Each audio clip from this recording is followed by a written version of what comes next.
Hello beautiful, it's your Sneha. तो आप सब लोग कैसे हैं? आप मुझे कमेंट करके बताइए।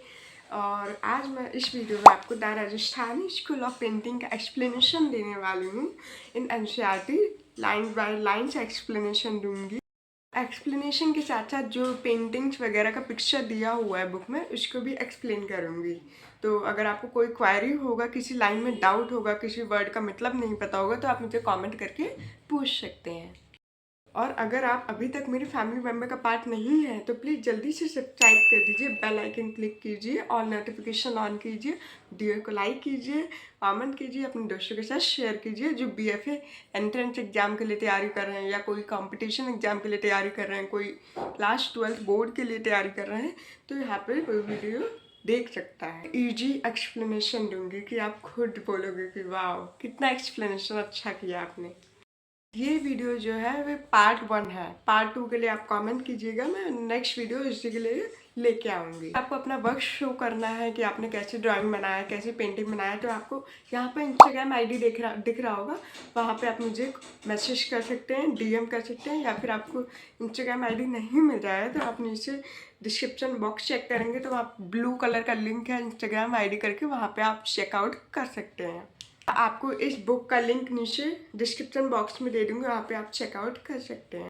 इसलिए मैं बहुत दिनों से वीडियो इसलिए नहीं बना रही थी क्योंकि मैं बिजी हो गई थी एग्जाम की वजह से, जैसे लाइक वाइवा प्रैक्टिकल, ये सब मेरे क्लास 12 में चल रहा है, फेयरवेल भी आने वाला है, तो इसलिए मैं बिजी हो गई थी। इसलिए इस चीज़ के लिए मैं आपसे माफ़ी मांगती हूँ। अब मैं वीडियो कंटिन्यू डालूंगी और कोशिश करूँगी कि आपका टाइम टू टाइम से अपलोड कर दूँ वीडियो और आपके लिए एक्सप्लेनेशन लेके आऊँ। चलो बिना किसी देरी से वीडियो स्टार्ट करते हैं। Let's just start it. The term Rajasthani School of Painting pertains to the school of painting that prevailed in the princely kingdom and Tikanas of what roughly constitute Rajasthan and part of Madhya Pradesh in the present time। इसमें ये बोल रहे हैं कि जो Rajasthani school of painting होते थे ना, वो रॉयल स्टेट और स्मॉलर ई स्टेट में, ई स्टेट यहाँ पे ठिकानश है, आपको दिख रहा होगा ठिकानश लिखा हुआ है, ठिकानश उसको बोलते हैं स्मॉलर ई स्टेट। तो राजस्थानी पेंटिंग जो होती थी वो रॉयल स्टेट और smaller E state of Rajasthan में डेवलप हुई थी और some part of Madhya Pradesh में भी डेवलप हुआ था। Just as Mewar, Bundi, Kota, Jaipur, Bikaner, Kishangarh, Jodhpur, Malwa, Sirohi, and other such principalities largely between the 16th and early 19th century. इसमें बोल रहे हैं कि जो Rajasthani school of paintings school होती थी, वो एग्जिस्ट करते थे लाइक मेवाड़ में, बूंदी में, कोटा में, जयपुर में, बीकानेर में, किशनगढ़ में, जोधपुर जो कि मारवाड़ में है, और मालवा एंड सिरोही में, और mainly from the 16th century to early 19th century. 16th century to early 19th century तक ये पेंटिंग राज हुआ था। Scholar Anand Kumaraswamy in 1916 coined the term Rajput painting to refer to these as most rulers and patrons of this kingdom were Rajput। तो इसमें बोल रहे हैं कि जो 1916 का टाइम आया था तो स्कॉलर आनंद कुमार स्वामी इस पेंटिंग को राजपूत पेंटिंग भी कहते थे, बिकॉज जो रूलर्स जो सपोर्ट करते थे इस पेंटिंग को, वो रूलर्स होते थे या फिर पैट्रॉन्स होते थे। पैट्रॉन्स मतलब जो आर्टिस्ट वगैरह से पेंटिंग्स खरीदते हैं अच्छे प्राइस पे, को मतलब अमीर टाइप के लोग होते थे, वो लोग राजस्थानी पेंटिंग को बहुत ज़्यादा सपोर्ट करते थे और वो लोग राजपूत रिलीजन से भी बिलोंग करते थे, इसलिए उस पेंटिंग का नाम राजपूत पेंटिंग रख दिया गया था स्कॉलर आनंद कुमार स्वामी के द्वारा इन 1916।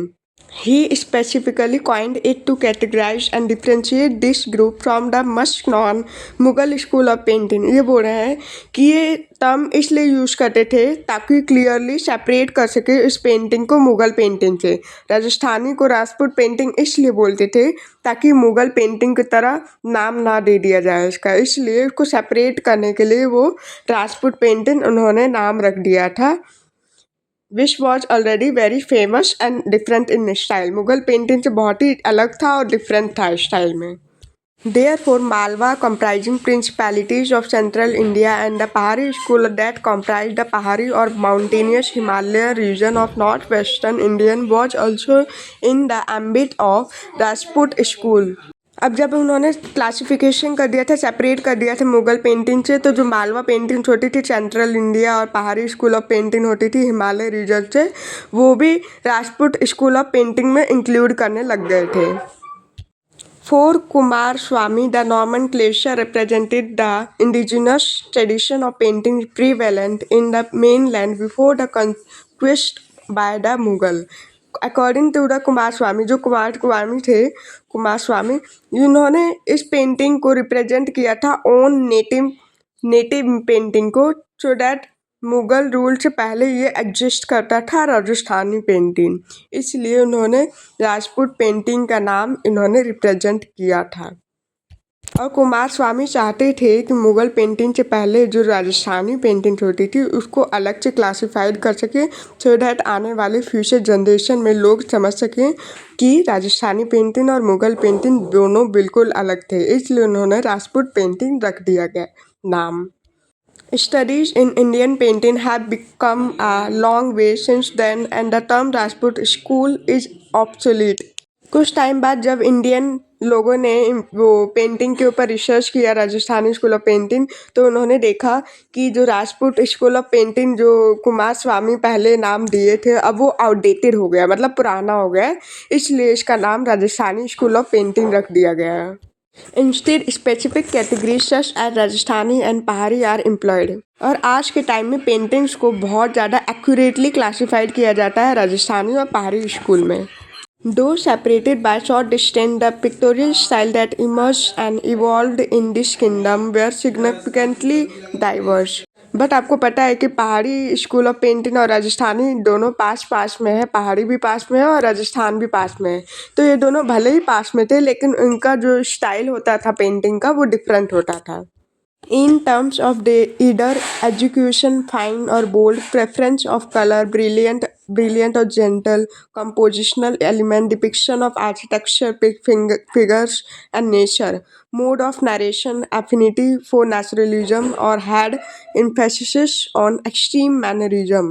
ये लोग स्टाइल को इस तरह से डिफरेंट करते थे, पहाड़ी और राजस्थानी पेंटिंग स्टाइल को इस तरह से डिफरेंस करते थे, जैसे लाइक ड्राइंग स्टाइल में वो राजस्थानी पेंटिंग में फाइन और बोल्ड का यूज़ करते थे, और जो हम कलर्स यूज़ करते थे राजस्थानी पेंटिंग में वो bright and soft colour use करते थे। कंपोजिशन बिल्डिंग वगैरह बनाते थे, पीपल्स बनाते थे, नेचर बनाते थे, और हम हमेशा पेंटिंग को इस तरह बनाते थे कि वो एक कहानी दर्शा रहा हो, कोई स्टोरी बता रहा हो, उस तरह से हम राजस्थानी पेंटिंग बनाया करते थे। Paintings were painted on waslis layer thin sheet of handmade paper glued together to get the desired thickness. जो पेंटिंग्स होती थी ना वो वसली के ऊपर बनाया जाता था, जो कि इस पेपर को फॉर्म्ड किया जाता है by sticking many thin handmade sheet together. बहुत सारे पतले पतले पेपर को एक साथ ज्वाइन करके मोटा शीट बनाते थे और उसी वसली के ऊपर ये राजस्थानी स्कूल ऑफ पेंटिंग बनाया जाता था। The outline was sketched on waslis in black or brown, followed by color fixed therein by brief notation और sample passage. वो लोग हमेशा फर्स्ट आउटलाइन देते थे ब्लैक और ब्राउन कलर में, देन उसके बाद धीरे धीरे थोड़ा ग्रेजुअली कलर को ऐड करते थे using small color sample or note. Colors pigment were predominantly obtained from minerals and precious metal like gold, silver that were mixed with glue as the binding medium. जो colours होते थे ना वो लोग extract हमेशा mineral से करते थे या प्रीशियस मेटल से एक्सट्रैक्ट करते थे, लाइक गोल्ड और सिल्वर कलर को एक्सट्रैक्ट करते थे। एक्सट्रैक्ट का मतलब होता है निकालना, तो वो ग्लू के साथ मिक्स करके उसको होल्ड करते थे कलर्स को, और राजस्थानी स्कूल ऑफ पेंटिंग में यूज करते थे। Camel and squirrel hair were used in brushes. जो ब्रशेस पुराने ज़माने में यूज करते थे राजस्थानी पेंटिंग्स में, वो ब्रशेस जो बना होता था वो कैमल और स्क्वायरल का हेयर का बना होता था, उनके बालों का बना के ब्रशेस का इस्तेमाल करते थे पेंटिंग्स में। On completion, the painting was burnished with an agate to lend it a uniform sheen and an appealing resplendence. इसका मतलब है कि जो जब पेंटिंग्स कंप्लीट हो जाता था, जब आर्टिस्ट लोग पेंटिंग कंप्लीट कर लेते थे, उसको ना स्मूथ स्टोन, एक नाम अगेट नाम का आता है, पत्थर होता है अगेट नाम का, वो उसको रब्ड करते थे पेंटिंग्स के ऊपर, सो दैट जो पेंटिंग्स का सरफेस है वो शाइनी एंड स्मूथ लुक आए। जैसे लाइक आजकल वर्निश हम यूज़ करते हैं ना पेंटिंग कंप्लीट होने के बाद, वैसे ही पुराने ज़माने में राजस्थानी पेंटिंग में अगेट स्टोन यूज़ करते थे। The painting activity was a kind of teamwork with the master artist composing and doing preliminary drawings. इसका मतलब है कि जो पेंटिंग्स बनाते थे, जो भी किसी भी थीम के ऊपर पेंटिंग बनाते थे, तो वो ग्रुप एफर्ट के साथ बनाते थे, ना कि सिंगल पर्सन बनाता था। सारे ग्रुप मिलके पेंटिंग बनाते थे और जो मेन आर्टिस्ट होता था, जो मास्टर होता था, जो सबसे बड़ा हेड होता था, वो प्लान करते थे कंपोजिशन, उन्हें एडवाइस करते थे आर्टिस्ट लोगों को कि क्या क्या कंपोजिशन में रखना है और ड्राइंग्स वगैरह कैसे बनानी है।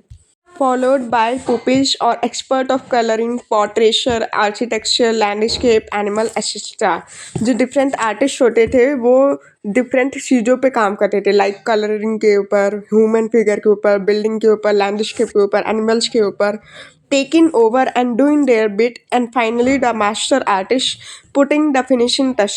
और जब वो आर्टिस्ट अपना कंप्लीट कर लेते, असाइन वर्क कंप्लीट कर लेते थे, तो जब एंड में मास्टर आर्टिस्ट जो होता था वो पेंटिंग्स को फिनिश कर लेता था, giving the final touch. The scribe would write the verse in the space left for the one. जो स्क्राइब होते हैं, स्क्राइब मतलब राइटर, जो कहानी या फिर कुछ लाइन लिखते हैं कुछ लैंग्वेज में, तो जो स्क्राइब होते थे ना वो वर्सेस मतलब दोहे, तो दोहे लिखते थे और टेक्स्ट लिखते थे in the empty page of the painting. Painting में कोई खाली पेज बच रहा है तो स्क्राइब कुछ उस पेंटिंग के बारे में लाइन्स लिख देते थे, दोहे या फिर टेक्स्ट। अब हम सेकंड पैराग्राफ पे आते हैं, theme of painting and overview के ऊपर। By the 16th century, Vaishnavism in the cult of Ram and Krishna had become popular in many part of western, northern and central India as a part of bhakti movement. इसमें बोल रहे हैं जब 16th century आता है तो भगवान राम और कृष्ण बहुत ज़्यादा पॉपुलर हो जाते हैं और इसी स्प्रेड के कारण जो इंडिया है वो भक्ति मूवमेंट में पैदा हो जाता है। एकदम भक्ति मूवमेंट वाली फीलिंग जाग जाती है लोगों के अंदर, आर्टिस्ट के अंदर, जो कि डिवोशन और गॉड के प्रति प्यार ये सब दर्शाता है। Krishna had a special appeal. Krishna जो होते थे वो ज़्यादा पसंद आते थे लोगों को, इसलिए उनके ऊपर पेंटिंग्स बनाते थे। He was not only worshipped as God but also as an ideal lover। जो कृष्ण होते थे वो उनको भगवान के रूप में ही सिर्फ नहीं देखते थे, उन्हें बल्कि प्यार और ब्यूटी के सिंबल भी माना जाता था कृष्ण भगवान जी को। The notion of love was cherished as a religious theme where a delightful synthesis of sensuousness and mysticism was perceived। जो प्यार होता था उसमें भगवान के, कृष्ण भगवान पेंटिंग्स में जो प्यार दिखाते थे वो सीक्रेट के रूप में दिखाते थे, स्पिरिचुअल के रूप में, स्पिरिचुअल मतलब एकदम शांतिपूर्वक, उसके रूप में आइडिया दर्शाता था उस पेंटिंग में कृष्ण भगवान जी का। और पेंटिंग जो होती थी वो कंबाइन करता था ह्यूमन इमोशंस को विद स्पिरिचुअल मीनिंग। मतलब स्पिरिचुअल का मतलब होता है शांतिपूर्वक, एकदम शांति का माहौल। अब आपको यहाँ पे पेंटिंग दिख रहा होगा, मैं इसके बारे में समझाती हूँ कि क्या लिखा हुआ है। इस पेंटिंग में जो कृष्ण भगवान जी हैं और गोपियाँ हैं वो फॉरेस्ट में है, और ये गीता गोविंद इलस्ट्रेशन से लिया गया है, और ये Mewar school of painting Rajasthani school का है। मतलब मेवाड़ में ये पेंटिंग्स बनाया गया था और ये बनाया गया था 1550 सेंचुरी में बनाया गया था। और इसका current location Chhatrapati and Shivaji Maharaj Vastu Sangrahalaya Mumbai में ये रखा गया है इस पेंटिंग को। अब मैं इस पेंटिंग के डिस्क्रिप्शन के बारे में बताती हूँ कि क्या बोले हैं। ये जो पेंटिंग है वो लॉर्ड कृष्ण भगवान जी हैं, वो डांस कर रहे हैं गोपियाँ के साथ फॉरेस्ट में, और जो कृष्ण भगवान जी हैं ब्लू कलर में पेंट किया गया है जो कि सिम्बलाइज करता है डिवाइनिटी को, सिम्बलाइज करता है इसमें ब्राइट कलर दिखाया गया जैसे like red colour, green colour, yellow and blue are used. इसमें ये सब कलर यूज किए गए हैं। इसमें ट्रीज दिखाए गए हैं, बर्ड दिखाए गए हैं, प्लांट दिखाया गया है स्टाइलिश एंड डेकोरेटिव वे में। और जो यहाँ पे कोई रियलिस्टिक डेप्थ का यूज नहीं किया और वो जो बैकग्राउंड है वो बिल्कुल फ्लैट है। और जो पेंटिंग है वो एक्सप्रेस कर रहा है लव। लव मतलब भक्ति एंड डिवोशन। और ये पेंटिंग जो है, सीन जो है ये बनाया गया पेंटिंग के अंदर, वो रिप्रेजेंट कर रहा है spiritual and romantic devotion toward Krishna भगवान। कृष्ण भगवान की तरफ रोमांटिक डिवोशन ये इसमें सीन दर्शाया गया है। अब इस फीचर्स, इंपॉर्टेंट फीचर्स बताती हूँ इस पिक्चर का।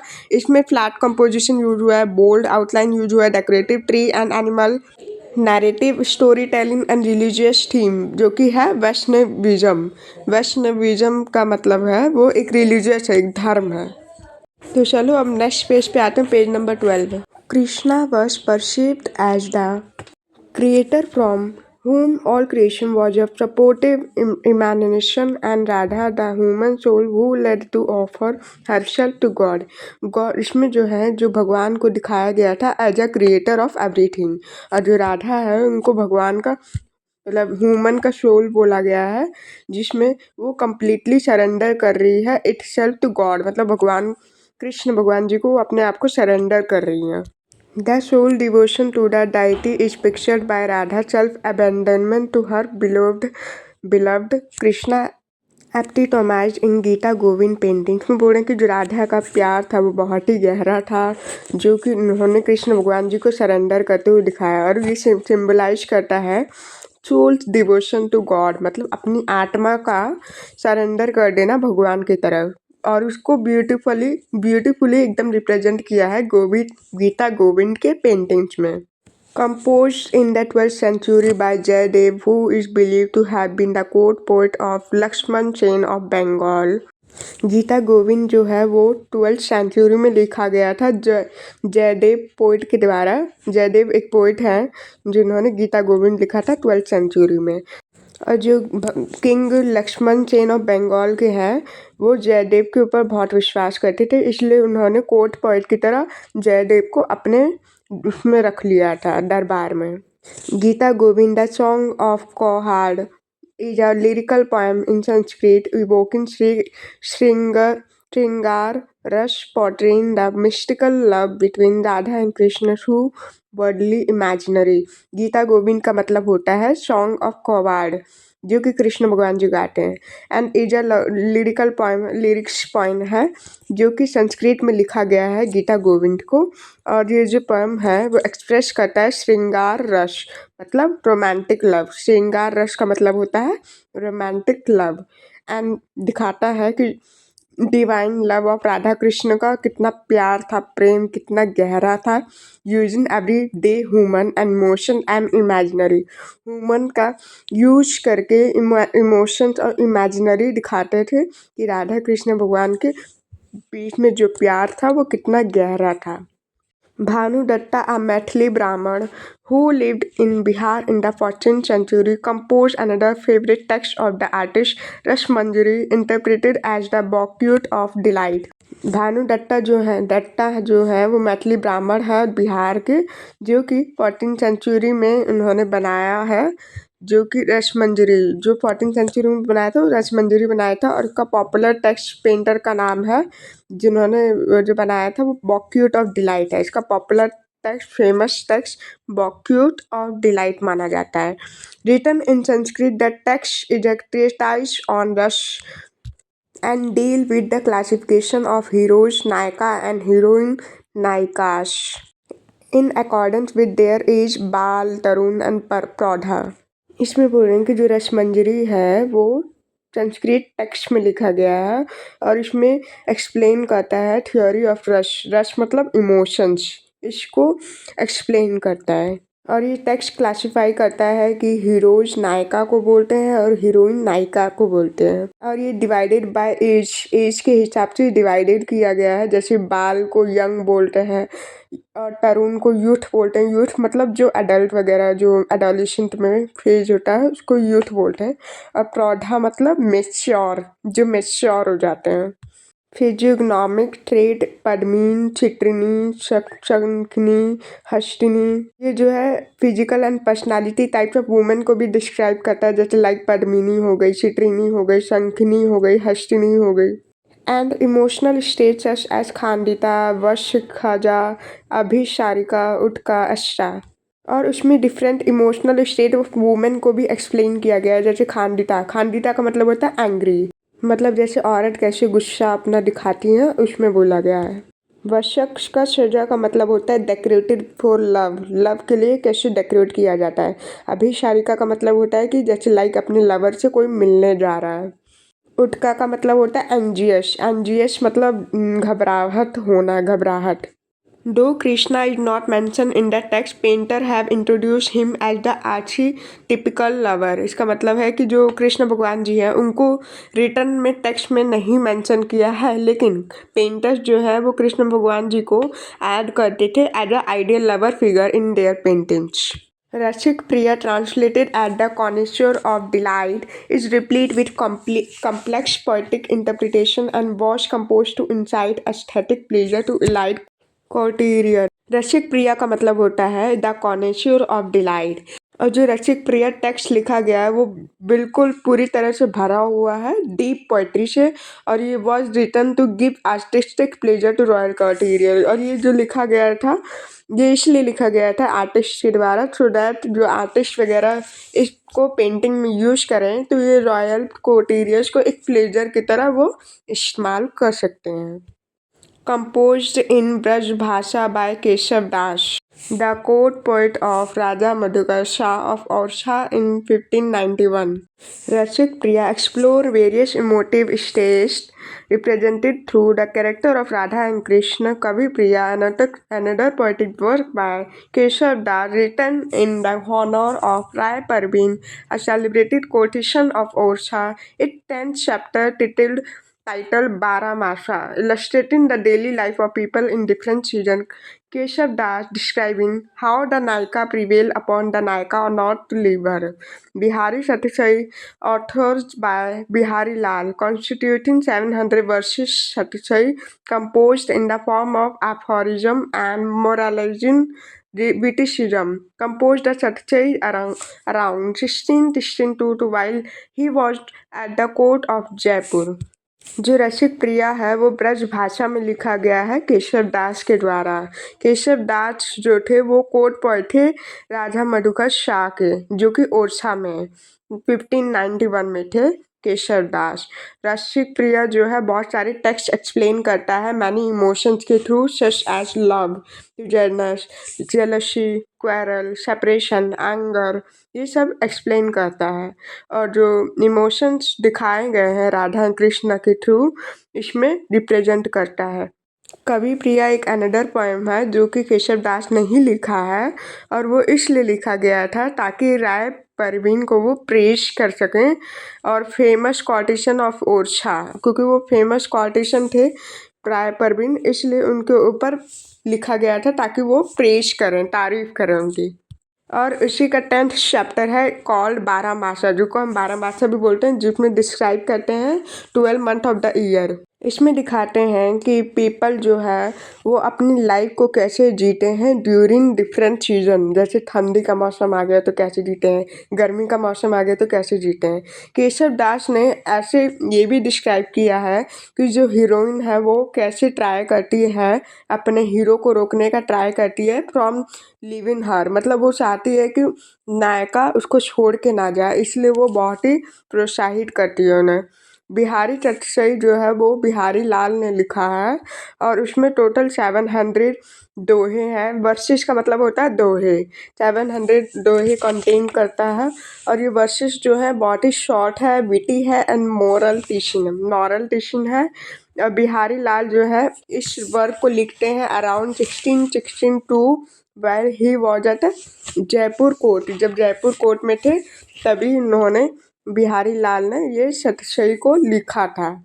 पेज नंबर 13 पे आते हैं, क्या लिखा है। Working for Mirza Raja Jai Singh as the patron name appears in several verses of the Satsai. The Satsai had been largely painted at Mewar and less frequently in the Pahari school. जो बिहारी लाल हैं वो अंडर मिर्जा राजा जय सिंह के अंदर काम करते हैं, जिनका नाम बहुत बार वर्षिश में आया है बिहारी चतुश्रयी में। और जो बहुत सारे इलस्ट्रेशन थे बिहारी चतुश्रयी के, वो पेंट किया गया था मेवाड़ स्कूल में। बस कुछ इलस्ट्रेशन पहाड़ी स्कूल में भी किया गया था, ओनली अ फ्यू इलस्ट्रेशन, पर ज़्यादातर इलस्ट्रेशन मेवाड़ स्कूल में लिखा गया था। Ragamala painting are pictorial representation of ragas and raginis. जो रागमाला है पेंटिंग, वो विजुअली रिप्रेजेंट करता है म्यूजिकल रागस एंड रगनीश को यूजिंग पिक्चर। म्यूजिकल रागस का मतलब होता है जो गाना राग होता है ना, जो गाना होता है, और रगनीश होता है पिक्चर के द्वारा रागमाला पेंटिंग्स को विजुअली रिप्रेजेंट करते हैं। विजुअली मतलब चित्र को दिखाकर किसी चीज को रिप्रेजेंट करना।